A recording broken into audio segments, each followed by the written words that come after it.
बिल्कुल। I think मतलब एक ऐसी सिचुएशन जहाँ पे द्रौपदी के हस्बैंड्स भी कुछ नहीं कर पा रहे थे और they weren't clear how to handle the situation, और क्योंकि उनके सारे बड़े गुरुजन वहां पे थे और द्रौपदी ने आके सभा में आके सवाल किया वो सब गुरुजनों से कि ये मतलब कौन सी नीति के हिसाब से ये सही है जो हुआ है। And they were all very confuse क्योंकि रूल्स ऐसे थे। दांव में युधिष्ठिर ने हारा खुद को और फिर उसने द्रौपदी को दांव पे लगाया। सो द्रौपदी का क्वेश्चन वाज वेरी वैलिड कि जो खुद को हार चुका था वो मुझे कैसे दांव पे लगा सकता था। So you know there was a legal confusion there, you know, actually legal terms में जो बड़े बूढ़े थे वहां पे बैठे हुए, भीष्म पितामह या you know Dronacharya, they were confused at the legality of it, but Krishna ji के लिए it was very clear कि एक औरत का अपमान हुआ है, यहाँ पे एक स्त्री का अपमान हुआ है जो नहीं होना चाहिए था। He was ready to protect her modesty. He did not think legal क्या है और धर्म के अनुसार क्या है, धर्म के विपरीत क्या है। सही चीज ह्यूमैनिटी है।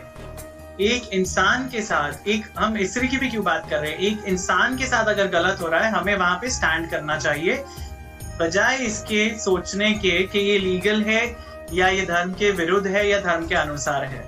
तो वो एक चीज जो उन्होंने दिखाई वहां पे कि आपका पूरा आर्ग्यूमेंट किसी काम का नहीं है। अगर आप किसी की इज्जत, किसी की जिंदगी नहीं बचा सकते हो तो वो आपका आर्ग्यूमेंट या आपके लॉज या आपके rules they are a waste. तो कृष्ण जी ने अपनी पूरी लाइफ में यही दिखाया कि रूल्स जो हैं वो जब तक रेलेवेंट है तब तक फॉलो करने चाहिए। उसके बाद the rules have to change.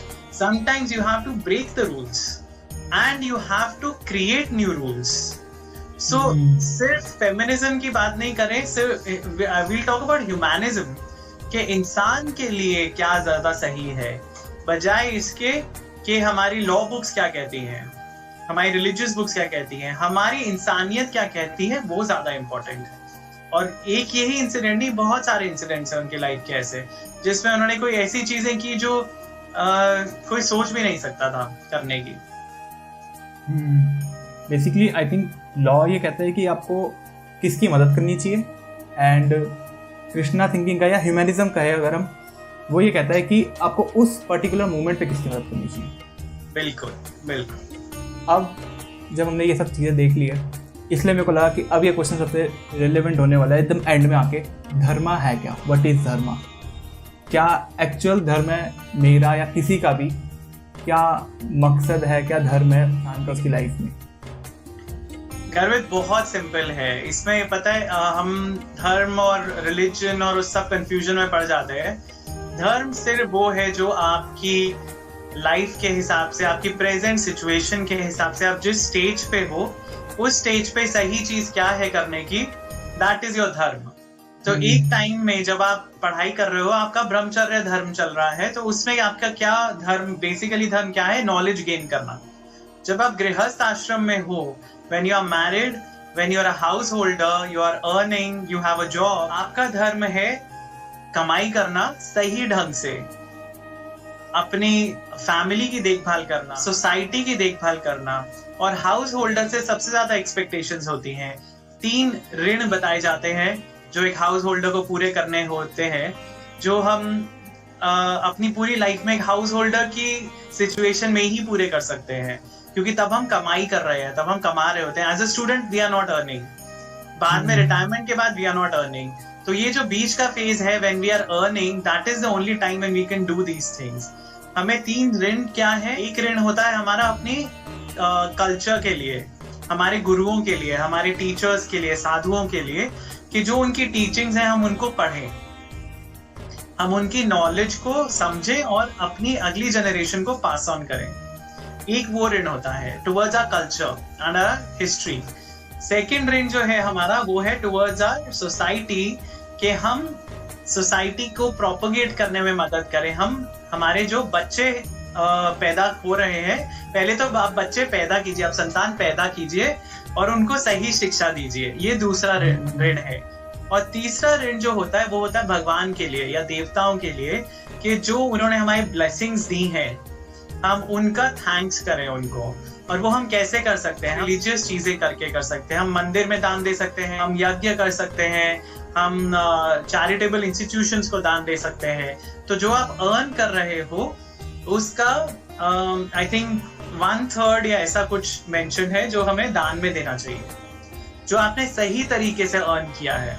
सो बहुत सारी जो चीजें हैं सोसाइटी की वो सब उससे सॉर्ट आउट हो जाती है, क्योंकि काफी लोग ऐसे हैं जो खुद कमा नहीं सकते, या काफी लोग हैं जो बहुत डिपेंडेंट हैं, या जो बीमार हैं, या जो मेंटली चैलेंज्ड हैं, या जो सोसाइटी के अंडर प्रिविलेज लोग हैं।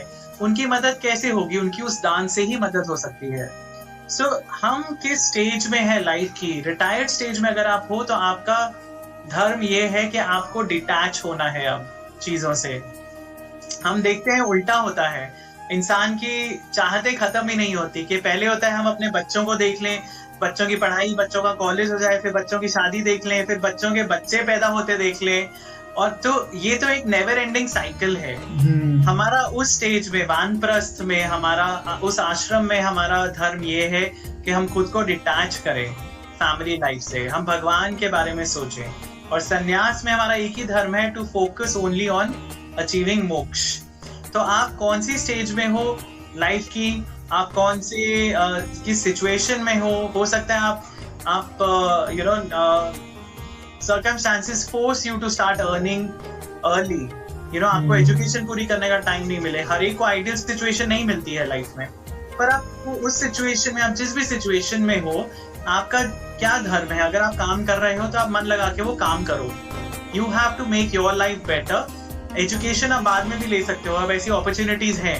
You can join a distance learning course, you can join anything. आप अपनी डिग्रीज आप कभी भी पूरी कर सकते हो बाद में भी, पर आपकी उस सिचुएशन में, उस लाइफ के पड़ाव में आपका जो धर्म है वो आपको खुद समझ में आएगा। हमें कहीं से पढ़ने की, कहीं किसी शास्त्रों को खोल के देखने की जरूरत नहीं है, हम खुद समझ सकते हैं। एक डॉक्टर का धर्म क्या है? मरीज को बचाना। एक सोल्जर का धर्म क्या है? अपने कंट्री की रक्षा करना। सो बहुत सारी चीजें बहुत सेल्फ एविडेंट है, हमें कंफ्यूज होने की जरूरत ही नहीं है।